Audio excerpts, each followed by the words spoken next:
Сайн байна уу? Монголын үйлчлэгтэй холбооны иргэний эрх зүйн орооны иргэний эрх зүйн подкастын ээлж дугаар эхэлж байна. Өнөөдрийн дугаараар иргэний эрх зүй болон захиргааны эрх зүйн гэрээний ялгаа, хэргийн харьяалал шүүхийн практик гэсэн сэдвийн хүрээнд ярилцах болно. За та бүхэнд өргөдөж ирсэн зочдоо танилцуулъя. Подкастын маань зочноор Монголын хуульчдын холбооны гишүүн, хуульч, хууль зүйн доктор Дэс Сүнжид, мөн хуульчдын холбооны гишүүн, Чингэлтэй дүүргийн иргэний эргийн анхан шатны шүүхийн шүүгч энэ баяр манаар хүрэлцэн ирсэн байна. За энэ удаагийн дугаарыг хуульчдын холбооны гишүүн, хуульч Цэд Олжин Сүрэн би хөтлөө явуулах болно.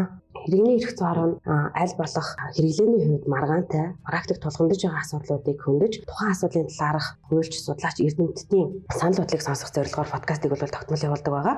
Захиргааны эрх ерөнхий хууль батлагдаж тухайн хууль захиргааны гэрээтэй холбоотой зохицуулалт орж ирээд улмаар хэргийн шийдвэрлэх ажиллагааны хуулийн шинжилсэн найруулгад захиргааны гэрээтэй холбоотой маргааны захиргааны эрхийн шүүх шийдвэрлэх байдлаар тусгаснараа иргэний эрх зүйн гэрээнээс захиргааны эрх зүйн гэрээг ялгах мөн хэргийн харьяаллын асуудал бол хөндөгдөж байгаа. Тэгээд одоогийн хүчин төгөлдөр мөрдөгдөж байгаа хууль тогтоомжуудын хүрээнд бол дээрх асуудал маань тодорхойгүй байна. Тэгээд практикт нэг мөр болоогүй. Тэгээд эргэлзээтэй байдал бий болоод байна гэж хуульчийн хувьд үзэж байгаа учраас өнөөдрийн сэдв болгож сонгож авсан байна. Тэгээд юуны түрүүнд эхлээд иргэний эрх зүйн гэрээ болон захиргааны эрх зүйн гэрээ хоёр яг хоорондоо юугаараа ялгаатай юм бэ? Яг ямар асуудлаар зааглах хэрэгтэй юм бэ гэдэг талаар яриагаа эхлүүлье гэж бодож байна. Сүнжид багш эхлэв. За бүгдэнд нь энэ өдрийн төргий. Тэр захиргааны ерөнхий хууль 2016 онд батлагдаад 40 төгөлдөр үйлчилж байгаа. Энэ хууль дээр шинээр нэг захиргаа болон иргэн хуулийн этгээдтэй хоорондын харилцааг зохицуулахдаа шинэ хэрэглэгдэхүүн болгож захиргааны гэрээ гэж шийдвэрийн нэг төрлийг нэмж оруулсан. За энэ шийдвэрийн захиргааны гэрээний онцлог өөр юу ах ёстой вэ гэхээр бид нар бол ер нь ингээ захиргааны байгууллага ба иргэн хуулийн этгээдийн хоорондын харилцааг зохицуулна гэхээр ихэнхдээ өмнө явж ирсэн туршлага бол захиргааны акт, захиргааны хэмжээний акт гэдэг хоёр шийдвэрийн төрөл байсан. Гэрээг нэмж байгаа утга нь тэгэхээр захиргааны гэрээний ялгаа нь өөр юу ах ёстой вэ гэхээр захиргааны байгууллагад хуулиар тусгайлан хүлээлгсэн чиг үүрэг байдаг. Тэр нь одоо үндсэн хуулиар үзэх юм бол засгийн газрын жишээлбэл хуулийг биелүүлээрээ аж ахуй нийгэм соёлын зохион байгуулалтыг удирдаарай гэж хэлдэг. Тэгээд тэр доошоо бусад захиргааны байгууллагуудад хуулиар тусдан чиг үүргийг ялгаж заадаг. Тэгэхээр энэ дээр нэг одоо захиргааны гэрээний нэг онцлог бол нэг талд нь захиргааны байгууллага өөрөө байх ёстой гэж гарч ирнэ.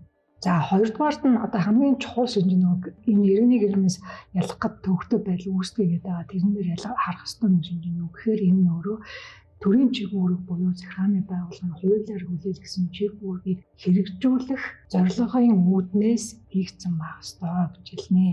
За гуравт нь бол бас хэдий гэрээ гэдэг нэртэй авч захиргааны гэрээний бас нэг онцлог нь захирамжлах харилцаа байдаг буюу тэгш хэрэгтэй талуудын хооронд хийгддэг гэж үздэг. Яагаад гэвэл захиргааны байгууллагад сонголт болгоод байна те иргэн хуулийн этгээдтэй харилцахдаа нэг бол захиргааны акт гаргаарай эсвэл хууль заасын хэмжээний хэмжээний акт гаргаж болно.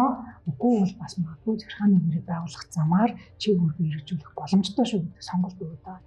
Тэгэхээр нөгөө захиргааны байгууллага нэгэнт хууль заасан чиг үүргийг хэрэгжүүлж байгаа учраас гэрээний нөхцөлийг тодорхойлохдоо хуульд хугацаа заасан газрын тосны хуульд ч гэдэг юм тодорхой хугацаа заасан. Тэгэхээр энэгээр нэгтгэж талуудын хооронд байгуулдаг захиргааны гэрээс ялгаадаг. Өөрөөр хэлэх юм бол нөхцөлийг хүсснээр иргэн хуулийн этгээд бас тэрийг өөрчлөх тохиролцох юм боломж байдаггүй. Ийм онцлогуудыг хэлдэг. За баярмаа шүүгчээр. За бүгдээрэнд энэ өдрийн мэндийг хүргэе. За тэгэхээр иргэний эрх зүйн хорооноос ээлжид подкаст хийж байгаа юм байна. За ингээд энэ хүрээнд хөндөгдөж байгаа сэдв бол өөрөө үнэхээр сонирхолтой, тийм тулгамдсан асуудал бол яах аргагүй мөн байна.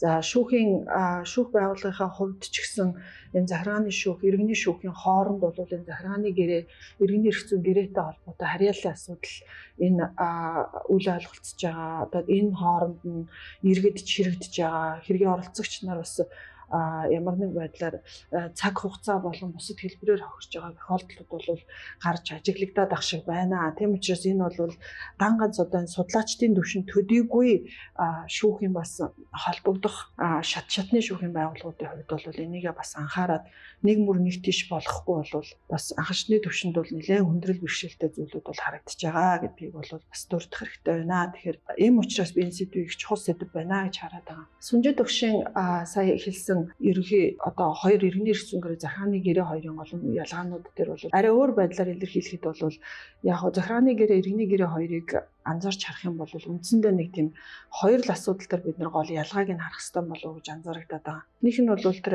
субъектийн шаардлага гэж ярьж байгаа. Хоёр дахь гол хүчин зүйл анхаарах хэрэгтэй зүйл нь материаллык шалгуур гэж байгаа. За энэ хоёр шалгуурын хүрээнд бол энэ хоёр гэрээг ялгаж харах хэрэгтэй юм шиг байна. За субъект цугтаа байх хэрэгтэй энэ хоёр шалгуур маань. Субъектийн шаардлага ярихаар бол бид нар бүгдээрээ тодорхойлж байгаа. Нэг тал нь нийтийн эрх зүйн хууль этгээд байх хэрэгтэй. Эсвэл этлээс багадаа нэг тал нь.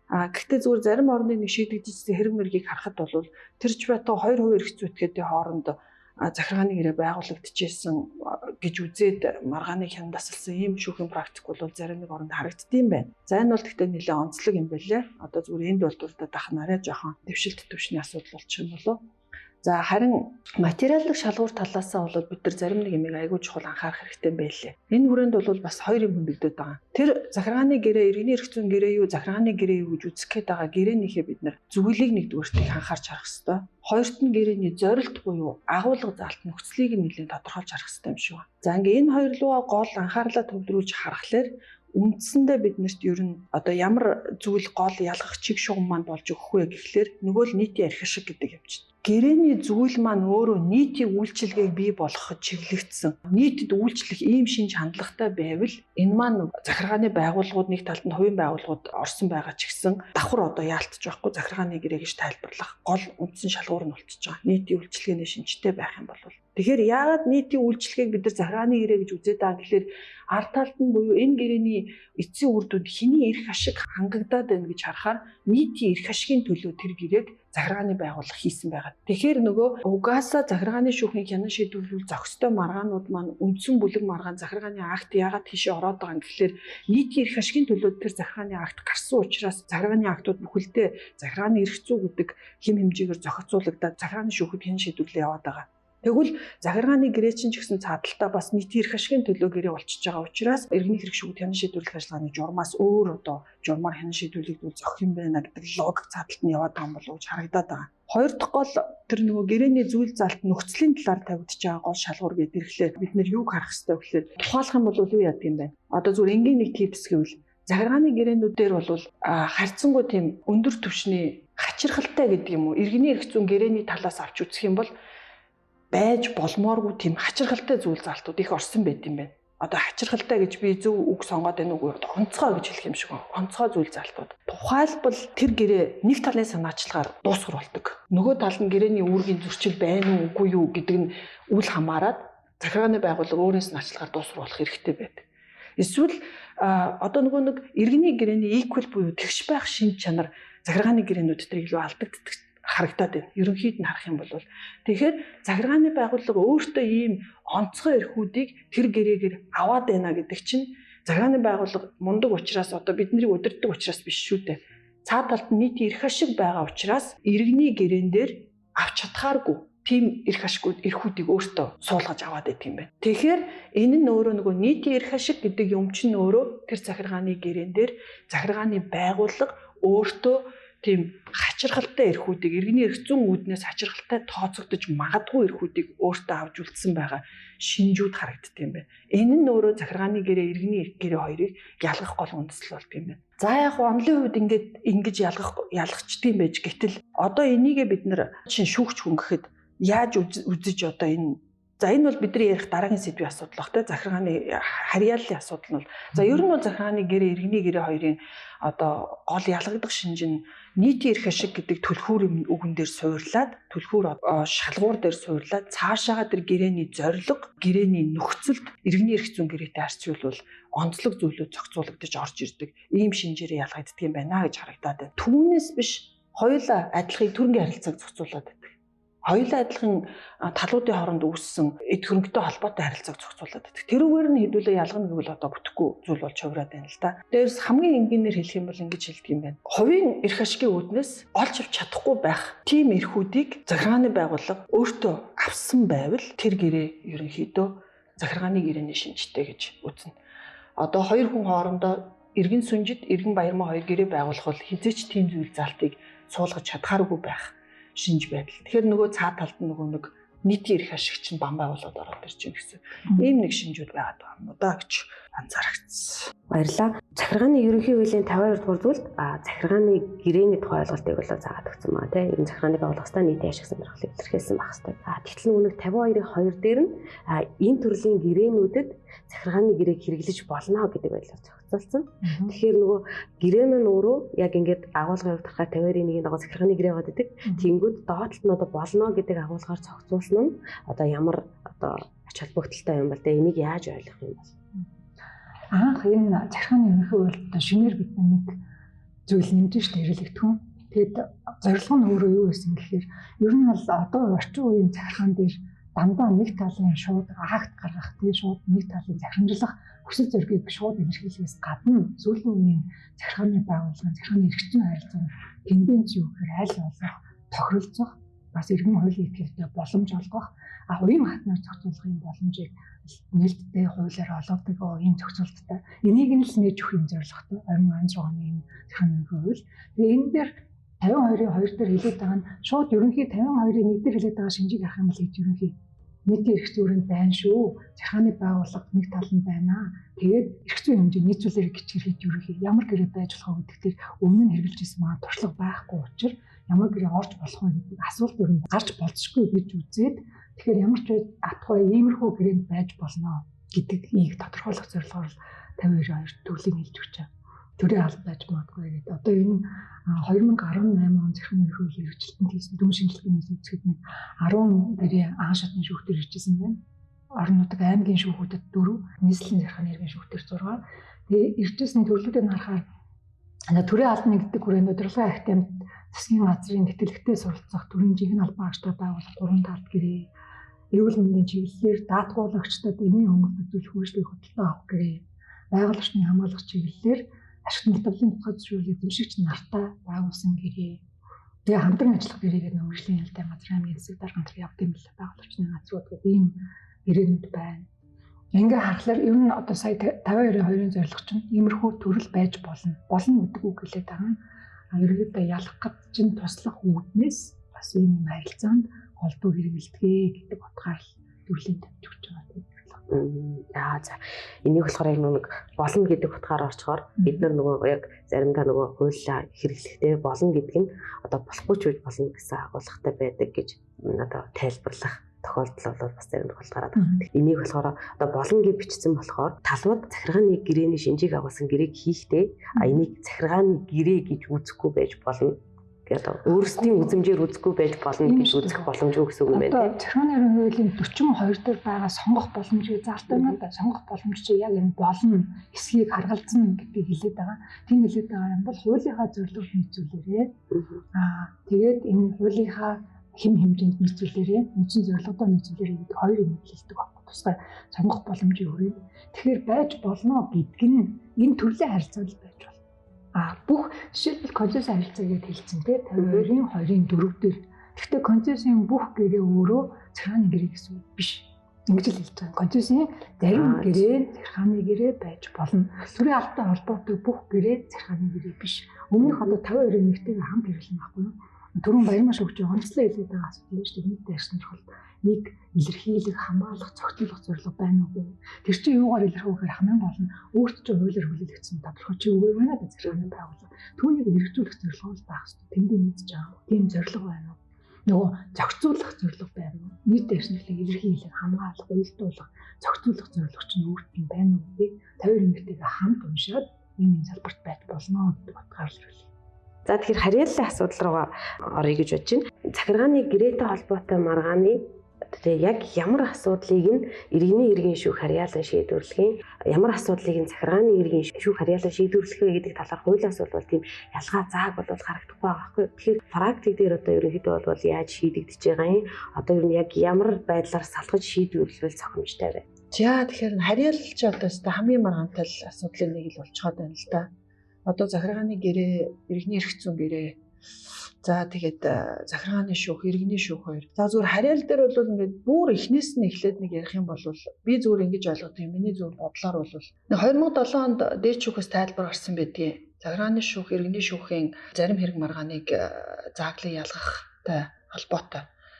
Тэгээд би зүгээр сайн мэдэхгүй байна. Гэхдээ тэндээс ихсүүлээд юм уу? Эсвэл түүнээс өмнө байсан юм уу? Бид нэг ердийн харьяаллын шүүх, дагнсан харьяаллын шүүх гэсэн нэг ойлголт нэр томьёо хэрэгний шийдвэрлэх ажиллагаанд орж ирээ явцсан юм шиг байна. Миний ойлгож байгаагаар бол иргэний шүүхийг ердийн харьяал гэж үзээд захиргааны шүүхийг дагнсан харьяал гэж үзээд ах шиг байгаа. Тэр тайлбараас бүхэлд нь харах юм бол гэтэл бид нар үндсэн хуулийн 48-1-ийг харахаар тэн дээр ямар нэгэн ердийн болоод одоо энгийн харьяалын шүүх гэсэн ойлголт тэнд байдаг. Ерөөсөө л эрүү иргэн захиргаагаар дагнана л гэж байдаг. Иргэний ч дагнсан шүүх, захиргаач дагнсан шүүх, эрүү бас дагнсан шүүх. Тэрнээс биш захиргаан дагнаад иргэн нь үлдсэний шийддэг юм бол үг нь биш юм байна. Үндсөлийн үдснээгээ харах юм бол иргэний шүүгч гэсэн адилхан дагнсан шүүх. За үзэл баримтлал үндсөлийн одоо томьёолын хувьд бол би өөрөө бол хувьдаа тэгж ойлгож байна. Одоо захиргааны гэрээг захиргааны шүүх хянан шийдвэрлэх энэ ойлголт маань хууль судлаачдын дунд юунаас үүссэн бэ гэд харахаар за мэдээж хуулийн зохицуултаас үүдэж байгаа тийм ээ. Тэгэхээр захиргааны шүүх хянан шийдвэрлэх хуулийнхаа 13 дугаар зүйлд захиргааны хэрэг шүүхэн иргэн шүүх нь үндсэн хуулийн цэц өөр шүүхэд харьяалуулснаас бусад нийтийн эрх зүйн маргааныг хянан шийдвэрлэнэ гэх.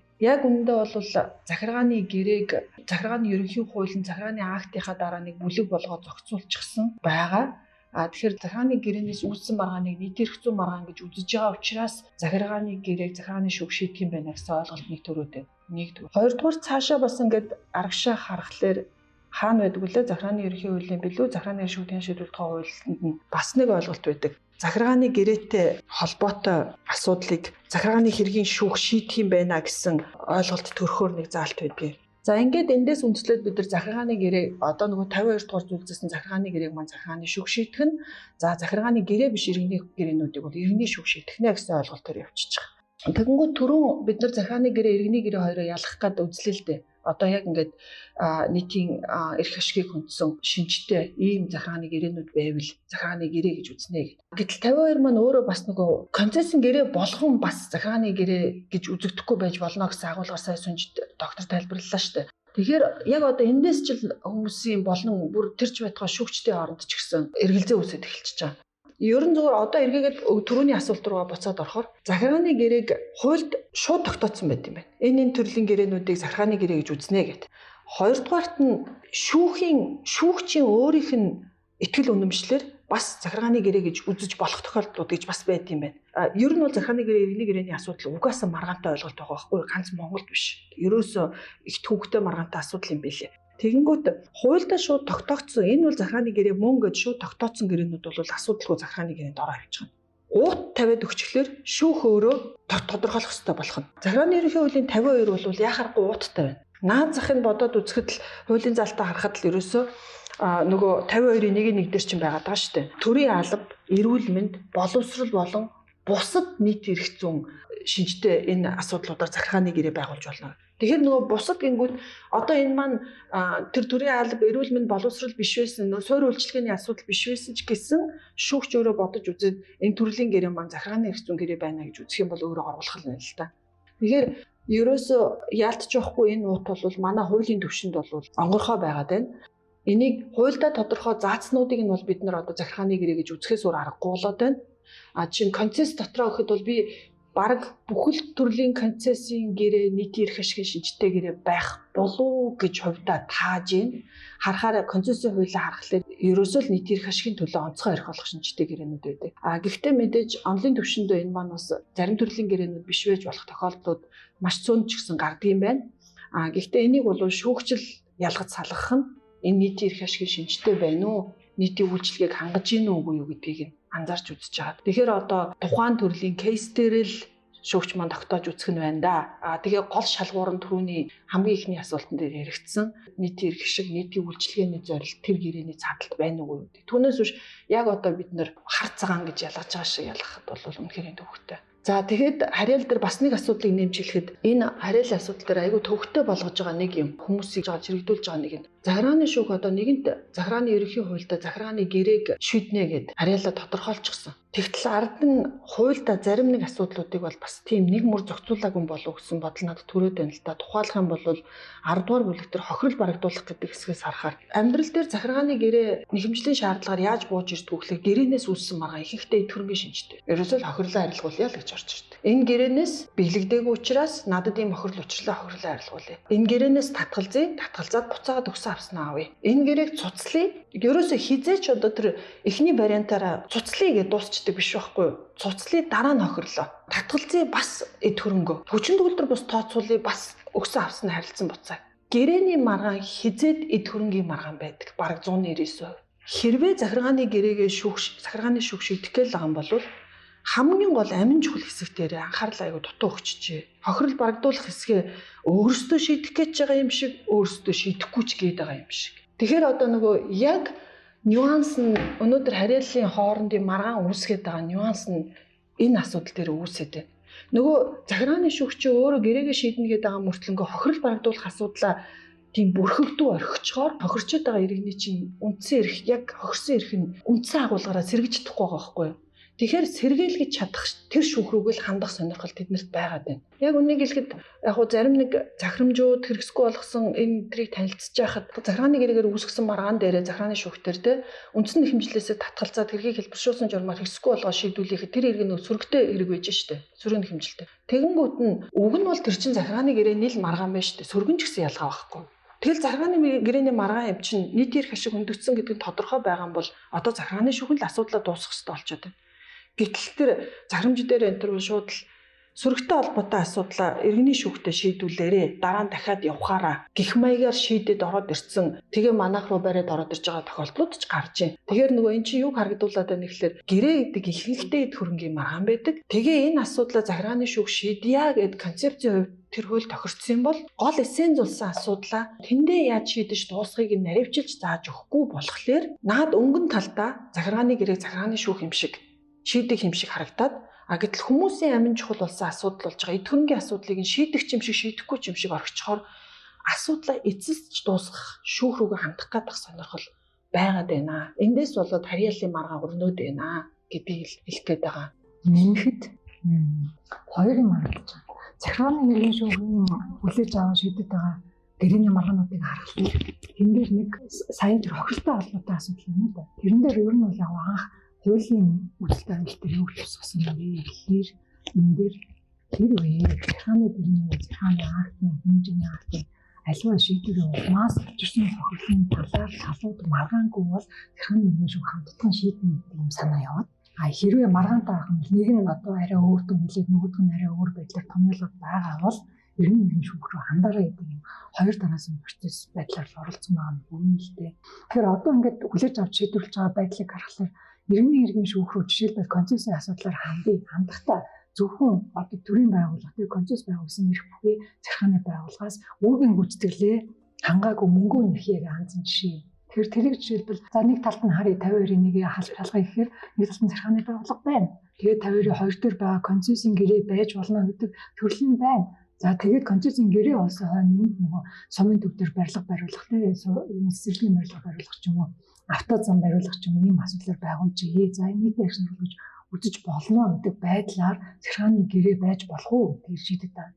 Гэтэл яг үнэндээ энэ концессийн гэрээнд дахиад нэг харах хэрэгтэй юм. Энэ үүргийн одоо байгуулах, эс байгуулах, татгалзах энэ тухайн асуудал байсан юм уу эсвэл яг гэрээний үүргийн гүйцэтгэлийг хангахтай холбоотой асуудал байсан юм уу гэдгийг ялах хэрэгтэй гэж хараад байна л да. Тэгээд энэ саяын энэ төр шүүрүү хандсан жишээнээр харахаар концессийн гэрээ байгуулсан, ажиллаа хийсэн, тохирсон хөлсөө өгөх хугацаанд үүргээ төр биелүүлээгүй байна гэдэг асуудал бол үүргийн гүйцэтгэлийг хангахтай шиг холбоотой л гэж би бол хараад байна. Тийм учраас иргэний гэрээний шүүхийн харьяалах асуудал байж болно.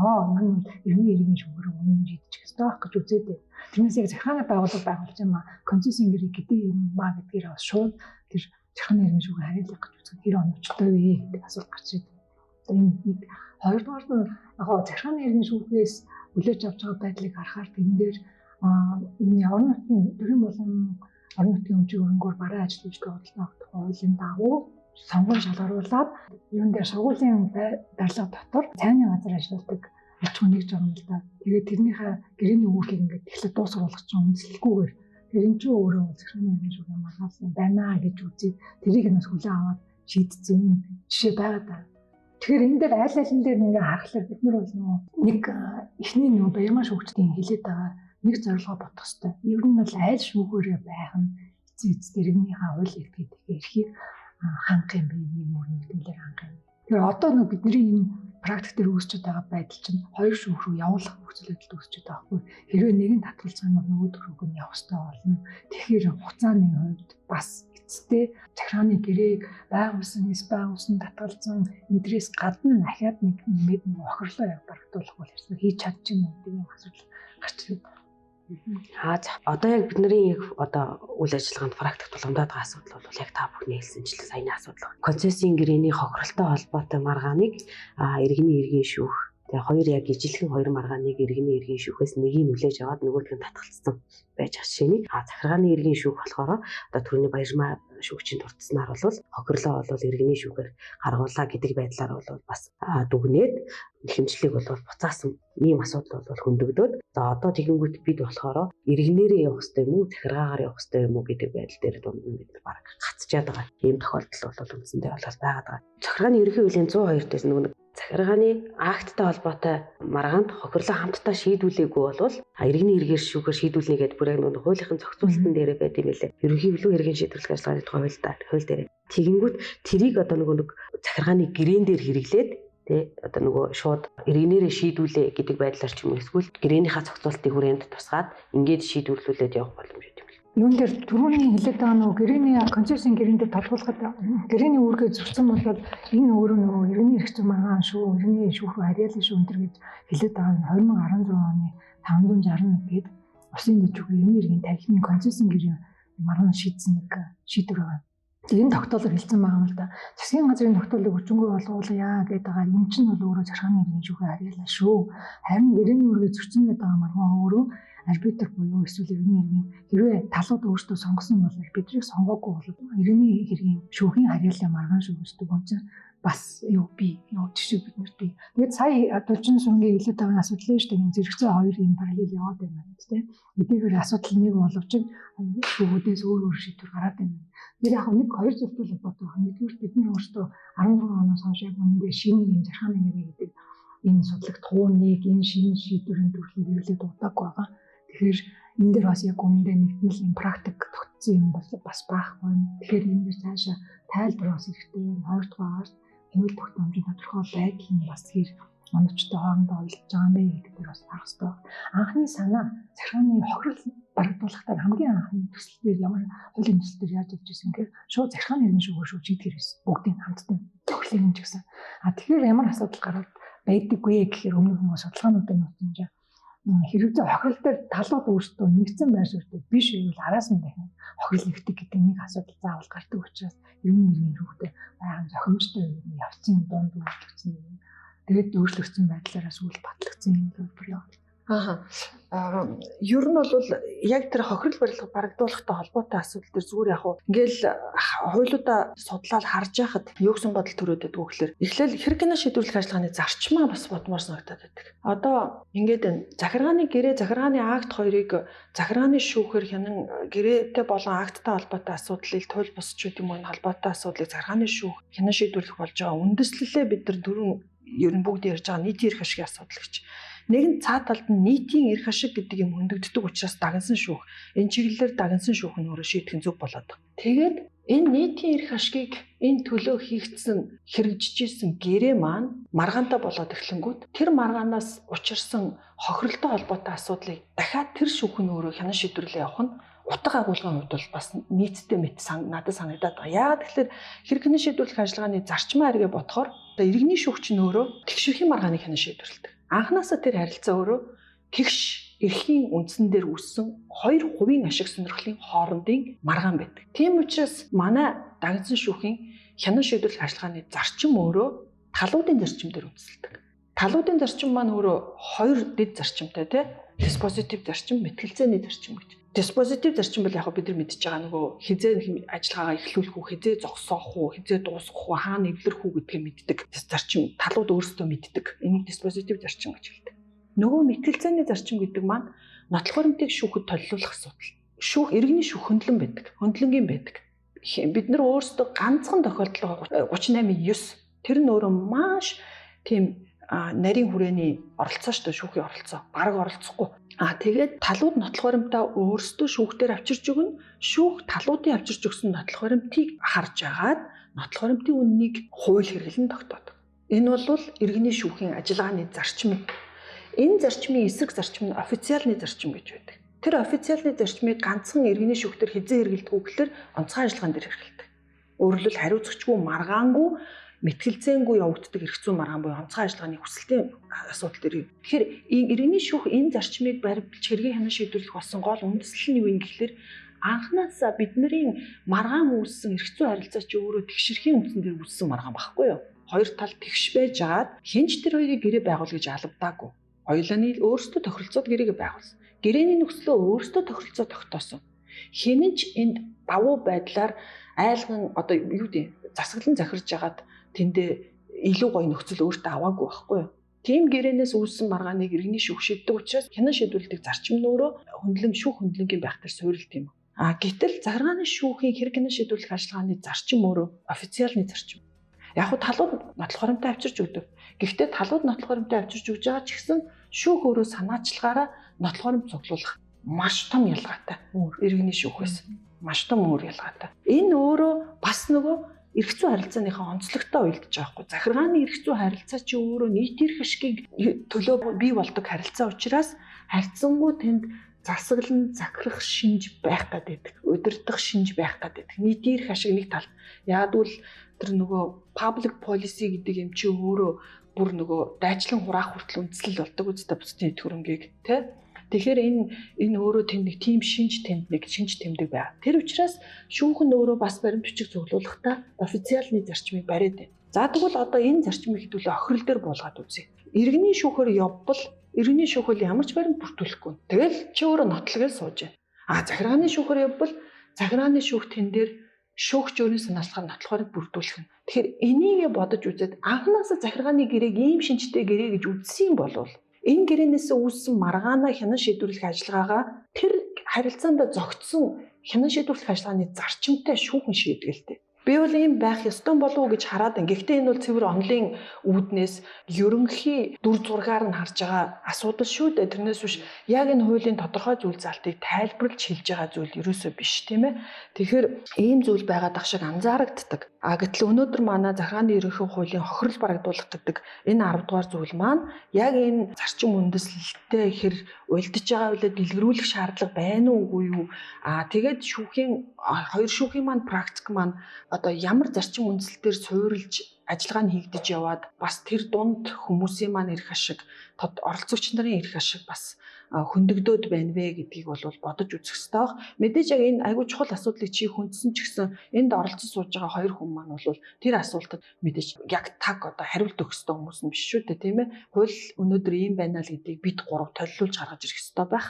Тэгэхээр энэ л ийм нэг бодол санаа байгаад байна да. Нөгөө гэрээ гэдэг үднээсээ болвол нөгөө тэгшэрхийн үндсэн дээр гэхээр нөгөө гэрээ байгуулах эсхийг тэ ерөнхийдөө бол талууд өөрсдөө харилцаж тохиролцож шийдвэрлэх гэж ойлгодог.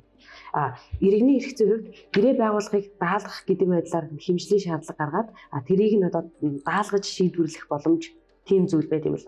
Тэгэд энийг нь болохоор одоо захиргаан дээр захиргааны гэрээ байгуулахыг даалгах гэдэг байдлаар бас яваад даалгах гэдэг байдлаар шийдвэр бол гараад байхгүй. Тэгэхээр нөгөө үндсэндээ бол ингэж л яриад байгаа. Иргэний хувьд заасны дагуу гэрээ байгуулах хэсэг нь бол би гэрээ байгуулах саналаа гаргалаа. Саналыг хүлээж авахгүй бол би тухайн гэрээг бол байгуулахгүй гэдэг тухай ойлголт яригдчих. Гэтэл захиргааны гэрээний хувьд бол захиргааны иргэн шүүхэд гэрээ байгуулахыг даалгах гэдэг байдлаар хэмжлэл гаргаад тэрийг нь нөгөө гэрээ байгуулахгүй гэдэг хад чи над гэрээгээ байгуулаа гэдэг байдлаар шийдвэрлэж яваад байна. Тэгэхээр нөгөө яг гэрээ гэдэг үндсэн шинжийнхаа хувьд иргэний одоо иргэн шүүхтэр ч гэсэн ийм байдлаар хэмжлийн шаардлага гаргаад тэрийг нь шийдвэрлээд явдаг тийм практик байдаг болов уу? Юм шүү дээ. Одоо над үндсэн харилцааны нөгөө ялгаа шүү дээ. Иргэний эрх зүйн тэгшэрхтэй талуудын хооронд үүсэж болно. Заавал албатай ерөөсөө биш. Энтэй гэрээ байгуулах, ямар нөхцөл байгуулах үндсэн зарчим бол тийм үндсэн зарчим тийм юм яриад байгаа. Гэтэл захиргааны эрх зүйн харилцаач өргөний талын захиргааны байгууллага гэдэг захиргааны байгууллага гэж хэлэхээрээ бидний захиргааны эрхийн хувьд энэ тавд заасан байгууллагуудаа нэрлэдэг байгаа. Тэдний гүйцэтгэх хэмжээний байгууллага түүний харьяа бусад тогтолцоодод байгууллага маань эрхлэлээс байгуулагдсан буюу засгийн газрын бие даасан агентлаг маань эрхтэй урлагийн чиг өөрөө шилжүүлсэн тохиолдолд хуулийн хэрэгээр хувийн буюу бусад одоо хуулийн этгээд төрийн бас байгууллага байж болно, нийтэд үйлчлэг үзүүлдэг төрийн болон албан хэмжээний этгээдүүд байж болно гэдээ харилцаа холбоо боловсрол эрүүл мэнд тээвэр ярьдаг. Тэгэхээр энэ дээр энэ харилцаа чинь энэ захиргааны байгууллагаас захиргааны акт гаргахын оронд нэг боломж олгож захиргааны гэрээ байгуулж болно, нэг хэрэгсэл гэж үзэж байгаа байхгүй гарт нь ойруулж байгаа. Тэгэхээр энэ дээр нөгөө захиргааны гэрээ гаргахыг яагаад даалгах шаардлага гаргаж болох вэ гэдэг чинь харилцааны судалгаа. Одоо жишээ нь тэр нэг шүүгээр шийдсэн хэрэг үлээ. Төрийн болон орон нутгийн өмчийн хөрмөө бараа ажил үйлчлэгээ худалдаа авах тухай хуулийн дагуу аж ахуйн нэг сонгуульд шалгуултанд ороод цайны газар сургуулийн байшин дотор явуулах эрх авцсан. Тэгсэн чинь үнэлэхгүйгээр одоо нөгөө гэрээгээ тусдаад өөр байгууллага оруулнаа, өөр сонгуульд тиймээ шаардахаар одоо тэр аж ахуйн ямар шаардлага гарч байгаа юм. Тэгэхээр энэ хууль бус болохыг тогтооход гэрээг цэцэлж байгаа үйлдэл нь өөрөө хууль бус тэгээд гэрээг өөрчлөлөн байгуулахыг даалгаж өгч гэдэг шаардлага гарч байгаа. Тэгэхээр энэ тохиолдолд даалгах чи яагаад захиргааны байгууллагатай холбоотой даалгах яагаад гарч ирээд байгаа юм бэ гэдэг өчнө өрөөнд яваа. Бид нар яагаад гэхээр нөгөө өөр боломж байхгүй энэ нөгөө тэгшэрхтэй талуудын хооронд огтоос явагдаагүй харилцаа. Анханасаа л тийм тэгш бус эрхтэй этгээдүүдийн хооронд үүссэн. Тэгээд нөгөө захиргааны байгууллагт нь байнга хуулиар болгосон чи өөрийг хэрэгжүүлж байна гэдэг давуу тал байдаг. Бид нар өөрсдөө нөхцөлөө хилдэг. Газар зэмжүүлэх гэрээ, газар ашиглуулах гэрээ бүгдэн дээр нь захиргааны байгууллага дандаа өөрсдөө нөхцөлийг хэлж байгаа. Газрын тосны бүтээгдэхүүн хуваах гэрээ хизээж тэрэн дээр иргэн хуулийн этгээд очиод төлбөрийн нэгсгийг багасгахын хугацааг нь орцгой тогсгоё гэдэг юм дээр тэгж юу хийх боломж авах, тохиролцоо хийх боломж үлээ юм байхгүй. Хуулиар нь ерөнхийдөө хязгаарлалын тогтооцсон учраас захиргааны байгууллага өөрөө одоо нөхцөлөө тодорхойлж яваа. Ийм харилцаанд орж байгаа учраас нөгөө иргэн хуулийн этгээдийн эрхийг яаж хангах вэ гэдэг дээр заалах захиргааны гэрээ байгуулах үүрэгтэй байна. Захиргааны гэрээгээ заавал байгуулаа, эсвэл сунгаа, хүчин төгөлдөр гэдгийг тогтооно гэдэг юм. Эрхийг хамгаалах талаас орж ирж байгаа зөвхөн харилцааных нь өөрийнх нь онцлогтой холбоотой. Даалгах нэхэмжлийн шаардлага иргэний эрхийн шүүхэд орж ирдэг гэж. Яг нь ер нь хэмжлийн шаардлагын хамгийн том бүлэг л дээ. Бас нэг бүлэг. Ер нь альва нэг үүргийг даалгана, хийхийг даалгана гэдэг бол яг би зүгээр бодоод сууж ийн. Жишээлх юм бол давуу эрхтэй тохиолдол байна. Одоо жишээлх юм бол тухайн эд зүйлийг тэргүй ээлжинд худалдаа авах эрхтэй тий эсвэл өөрөө тэр эд зүйлийг түрээсийн төлбөрийн төлөөд хэрэглээ явдаг байсан этгээд дараа нь дахиад сунгах болвол тэргүй ээлжинд түрээслэх давуу эрхтэй байх ч гэдэм үү тийм давуу эрхийн зохицуултууд бол иргэний хууль дээр байдаг. Тэгэхээр тэр давуу эрхийн зохицуултуудыг зөрчөөд өөр 3 дахь этгээдтэй гэрээ байгуулсан буцаа худалдаа авах эрхтэй эд зүйлийг өөрт нь буцааж худалдахгүйгээр цаашаага өөр хүнд худалдаад явцсан худалдах гээд байгаа ч байд юм уу. Тиймэрхүү тохиолдлуудад магадгүй тийм хэмжлийн шаардлага гарч ирэхийг үгүйсэхгүй. Тэгэхээр нөгөө эргээд яг шаардлагын үндэслэл юу байсан бэ гэдгийг л их хамаарна. Тэрнээс биш шаардлага бол ямар ч байдлаар орж ирж болох л байх. Гэхдээ гол нь шаардлага өөрөө үндэслэлтэй юу гэдэг л анхаарах хэрэгтэй. Одоо яг тийм даалгах хэмжээний шаардлага иргэний шүүхэд гардаг гэрээ байгуулахыг даалгаж болохгүй болно гэж хэлэх бол ямар ч боломжгүй л дээ. Захиргааны эрх зүйн гэрээн дээр шүүхийн харьяаллыг талууд хоорондоо тохиролцох боломжтой. Эсвэл нөгөө иргэний эргийн шүүхээр эсвэл захиргааны эргийн шүүхээр бүр арбитраар шийдвэрлүүлнэ гэдэг байдлаар ч юм уу. Талууд өөрсдөө харилцан тохиролцоод тухайн шүүхтэй гэрээндээ тусгаад тухайн шүүхтэй хандах боломжтой. Концессийн тухай хуулийн 34-ийн 2 дээр зааснаар гэрээгээр тохиролцсон арга гэрээгээр хаана хандгаа тохиролцож болно гэдэг тийм хаана маргаан үүсвэл хаашаа хандах вэ гэдэг хариултаа тохиролцож болно. Тэгэхээр концессээр арбитраар сонгож болно. Одоо арбитраар шийдвэрлэх үү гэдгээ тийм хаанхын арбитраар шийдвэрлэх вэ гэдгийг сонгож болно. Яг нөгөө шүүхийн тухайд бол хариулт сонгохгүй. Хуулийн заасан журмын дагуу явна. Тэгэхээр нөгөө концессийн хуулийн дээр нэг ганцхан л тохиолдол байгаа шүү дээ. Арбитрийг сонгох бас нэг боломж концессийн тухай хуулийн дагуурт нь байна. Хэрвээ арбитр сонгоогүй л хариуллынхаа дагуу захиргааны эргийн шүүхүү ирэх нь байна. Тэгээ ахаад бидний хэлээд байгаа нөгөө зөвлөө ялгана, зорилгоо ялгана, гэрээний үүргийн нөрчил биш үү мөн үү гэдгийг ялгана гэдэг ийм л юмуудыг шалгах гэнэ шаардлагууд байна. Тий. Одоо яг иргэний эрх зүйн гэрээн дээр бодоод үзэхэд иргэний эрх зүйн гэрээн дээр ч гэсэн бид нэр үндсэн зарчим бол шүүх шийддэг гэрээнээс үүссэн маргааныг гэхдээ энэ гэрээнээс үүссэн маргааны талууд төвөрсдөө хоорондоо тохиролцоод арбитраар шийдвүүлнэ гэсэн байвал арбитр руугаа яваад Энэ бол хэргийн харьяаллын асуудал.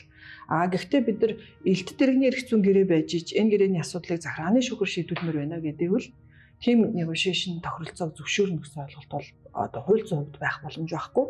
Наадзах нь л түрүүний ярьсан нөгөө зарчмын асуудал хөндөгдөнө. Энд чинь тэгшэрхий одоо яагаад захиргааны шүүхэр шийдвүүлээ захиргааны шүүгч нотлох хором цуглуулаа явуучихвал миний ажил хөнгөрөх юм байна гэж захиргааны шүүхийг сонгоод байж болохгүй тэл адилхан шүү дээ.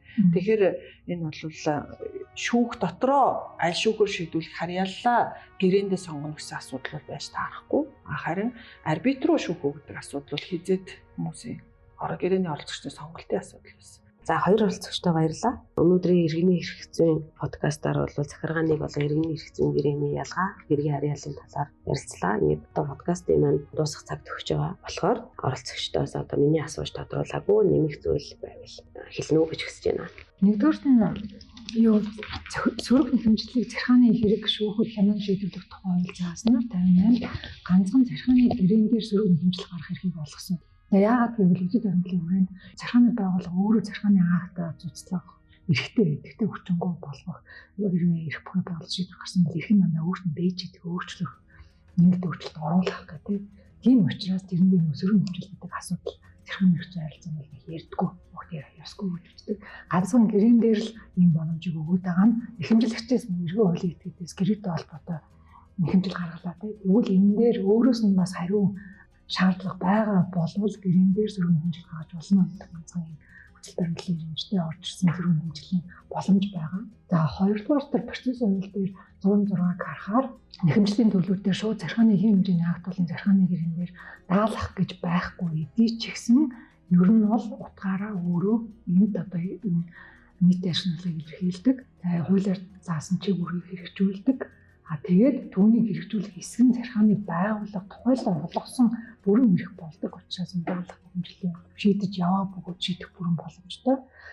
3-дугаарт санаа нь бид нар одоо харьяаллын тухайд маргаан гараад. Тэгэхээр харьяаллын тухай маргааныг шийдэх нэг боломж нь юу гэхээр захиргааны ерөнхий хуульд заасан захиргааны гэрээ юм байж болно гэдэг энэ төрлүүдийг гэрээний үүрэгтэй ч холбоотой байсан байгууллах хэсэг даалгахтай холбоотой байсан ч ялгаагүйгээр бас захиргааны иргэн шүүхрээ хариулах боломжтой. Тэгэхээр нэг тийшээ бас яванда бодож байна тийм. Тэгэхээр заавал одоо бол манай практикч өөрөө хууль эрхлэгч яаж яваад байна гэхээр тухайн гэрээний яг ямар шаардлага гэрээтэй холбоотой ямар шаардлага яг иргэн хуулийн этгээдээс гаргаад байгаа юм бэ гэдгийг тодруулаад байна шүү дээ. Тэгээ иргэн үү захиргаа юу гэж яваад байна тийм. Тэгээ сая бол баримаа шүүгч нэг онцлог хэлээд байгаа асуудал байна. Тэр энэ яванда практик нэг мөр хуулийн эрхлийг нэг байдлаар шийдъя гэх. Тэгээд дахиад бас нэг хэлээд байгаа онцлог захиргааны шүүх өөрөө нотлох амьдыг цуглуулах, мөрдөн шалгах зарчмыг хэрэгжүүлдэг онцлогоо бодоод тэгвэл бас шууд гэрээтэй холбоотой яг энэ заасан гэрээний төлөлтэй холбоотой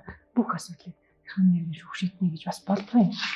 Тэгэхдээ ер нь бол нэг юунаас зайлсхийх ёстой вэ гэхээр нэг төрлийн гэрээтэй холбоотой гингүүд бүгдийг нэг хууданд хийх юм уу одоо тийм нэг байдлаар ойлгохгүй зайлсхийх ёстой байна л гэдгийг харж байгаа. Тэгэхээр энэ бол бас цаашдаа практик хэрэглээгээр онлайн төвшөнд тайлбарлах хэрэгтэй байна. Практик дээр нэгдмэл хэрэглэх бас шаардлага байна гэдэг бодлоо. За тэгэхээр миний хувьд бас нэг ганц зүйлийг гол юм чухалчлан хэлмээр санагдаад байгаа нэг ганц хоёр зүйл байгаа. Тэгэхээр яхаарахгүй одоо бид нар нэг ингээл бүхэл хуульд орж байгаа өөрчлөлт, Монголын хуулийн тогтолцоонд орж байгаа өөрчлөлт, чиг хандлага байдлыг харахад бол ер нь аль ч салбарт тэр 15 оноос хойш ер нь нэг тийм хоёр дахь маягийн реформ явагдах шинж бол харагдаад эхэлчихэд байна. Тэ 90 оны үндсэн хуулийн дараа бид нар бол цоо шинэ өмчийн тогтолцоон дээр суурлаад шин хуулиуд үнэхэрийн одоо бүх салбарын эрх зүйн хэмжээг шинээр бүтээх шаардлага гарч эхэлж байсан. Одоо тэгвэл тэр нэг бүтээсэн хэм хэмжээ маань 20 жилийн дараа яалтч байхгүй дахин нэг эргэж харах шаардлагыг үүсгээд эхэлчихэд байна. Тэгээд тэр ч агуулгаар тэр ч хүрээнд захиргааны эрх зүйн одоо үндсэн хэм хэмжээ сая 15 оноос өөрчлөгдсөн байх. Одоо яг тэрэн шиг төрийн өмчийн эрх зүй, газрын эрх зүй, худалдааны эрх зүй асуудлууд бол одоо яг шинэ тулгам тавигдж эхэлж байгаа. Ингээд энэ бүтэн зургаар нь харахаар яхахгүй нэг тийм хоёр дахь реформ маягийн манад явагдаад байна. За тэгэхээр энэний ингээд цаашдын чиг хандлагыг харахаар бид нар бол төрөнгийн эрх зүй харилцаанд иргэний эрх зүй, худалдааны эрх зүй гэдэг асуудлаар хоёр ингээд том одоо онлын хүрээнд хөгжил маань ингээд явах гэж байна. Дээр нэмээд одоо угаасаа захиргааны эрх зүйдэг том салбар эрх зүй хөгжлийнхөө одоо нэлээд тодорхой үе шатуудыг дамжаад ингэ өгчөд ирсэн байж байна Монголд. Тэгэнгүүт ихэнх одоо манад төрийн оролцоотой бас тодорхой хэмжээнд чиглүүлэх хандлагатай үндсэн хуулийн төвшөндөө тийм эдийн засгийн зах зээлийн эдийн засгийн чиг хандлагыг дагнаа гिचгсэн орнуудын хувьд бизнес эрх зүй, худалдааны эрх зүй харилцаанд захиргааны байгууллагын оролцоо шийдвэр эрхийн акт гарч байгаа, оролцож байгаа тохиолдол их байна. Даатгал, үнцас, өрсөлдөөн дандаа одоо төрийн байгууллагууд энэ рүү орж хэм хэмжээ тогтоож гарч ирж байна. Тэгмэгц захиргааны эрх зүйн харилцаа маань өөрөө бас худалдааны эрх зүйн нэг шинж рүү ороод байгаа байхгүй юу? Тэгэхээр захиргааны шүүхийн хууль хэрэглээний практик бас өөрөө худалдааны эрх зүйг ойлгодог байхыг шаардаад эхэлж байна. Иргэний эрх зүйн хэмжээг ойлгодог байхыг шаардаад эхэлж байна. Иргэний эрх зүй ч өөрөө худалдааны эрх зүйн суурь шүү дээ. Тэгэхээр ингээд энэ үндсэн чиг хандлагаа харахаар захиргааны шүүгчд бол зараа ганц шүүгч бишээ. Захиргааны эрх зүйн салбарт явж байгаа хуульч нар маань бол бас иргэний эрх зүй, худалдааны эрх зүйн зарчмын асуудлуудыг одоо ингээд углуургаар нь харж асуудалтай хандах юм шаардлага гарч ийн үү да гэсэн ийм бодол нэг төрдөг. Нэгт хоёрт ингээд энэ чиг хандлага маань явсаар иргэний хуулийн хэрэглээ шүүхийн практикт хоёр янз байх эхлэл болчих үе дээ гэж. Өөрөөр хэлбэл захиргааны гэрээ өөрөө энэс үүссэн маргааныг дагнсан шүүх маань шийдэхдээ иргэний хуулийг хэрэгжилж байгаа үед одоо иргэний эрх зүй, худалдааны эрх зүйн асуудлыг шийддэг иргэний шүүхийн хэрэглээ тогтцсон тэр хэрэглээний өөр практик үүсчих үедээ гэдэг бодол бас байгаад байгаа. Тэгэхээр энэ мэдээж нөгөө хууль тодорхой байх зарчим legal certainty гэж ярьдаг те энэ хууль тодорхой байх зарчим, хууль зүйн энэ тодорхой байх зарчмынхаа хүрээнд бид нар хуулийг нэг л агуулгаар хэрэглэж ойлгож явах хэрэгтэй. Тэгэхээр захиргааны шүүхийн хүрэх одоо зөрчигдсөн эрхийг сэргээх хүрээ бол тоглолтын салбар гэдэг юм уу маш том байгаа. Одоо өнөөдөр газрын харилцаа бараг бүхэлдээ л захиргааны шүүгээр шийдэгдэж байгаа. Төрийн өмчийн нөгөө нэг аюул том хүрээ хязгаарыг газар эзэлж байгаа. Тэгээд өнөөдөр Монгол улсын газрын 99.9% нь төрийн өмчт байгаа. Өнөөдөр 62 мянган га газар л хувийн өмчөд шилжсэн байгаа гэдэг тоо баримт байдаг. 60 га байна уу метр квадраттай нууцлаараа за ямар ч байсан тун баг 1.5 сая метр квадрат газартай Монгол улсын хувьд хэдэн хувь нь хувийн өмчт газар нь хэдэн хувийн газар нь хувийн өмчөд шилжсэн байна гэдэг тоо баримтыг сөхөөд харуул одоо үнэхээр харьцангуй хоёр тоо гарч ирдэг. Тэгэхээр энэ том өмчийг төр өөрөө өмчлөө явж байна. Энэ өмчтэй холбоотой бүх маргааныг газартай холбоотой маргааныг захиргааны шүүх шийдэж гин гэдэг чинь өөрөө үл хөдлөх эдхүүнгийн эрх зүйн асуудлын суурийг захиргааны шүүх ойлгосон байхыг шаардаж эхэлнэ гэсэн үг. Үл хөдлөх эдхүүнгийн эрх зүй гэдэг чинь өөрөө иргэний эрх зүй, эдийн баялагын эрх зүйн суурь нь баг. Тэгэхээр эдийн баялагын эрх зүйн асуудлуудын суурийг захиргааны шүүх шийдэх гэдэг нь тэнд. Тэгээд дээр нь одоо дахиад захиргааны гэрээний эрх зүйн асуудлыг захиргааны шүүх шийдэх гэдэг нь тэнд. Хохиролтойгоо холбоотой асуудлыг шийдэх гэдэг байна. Аргашаа харуул бүр 498 руу ч орох гэдэг юм шиг асуудал байлаа шүү дээ. Төрийн албан хаагчилжуулсан гэм гэрээний бус үүргийгч тэнд шийдвэр шийдэх гэдэг байна. Тэгэхээр эндээс яалтч явахгүй цаашдын чиг хандлагыг харахаар иргэний хуулийн хоёр шүүхийн хэрэглээний практик гэдэг юм ирээдүйд гарч ирэх гээд байна.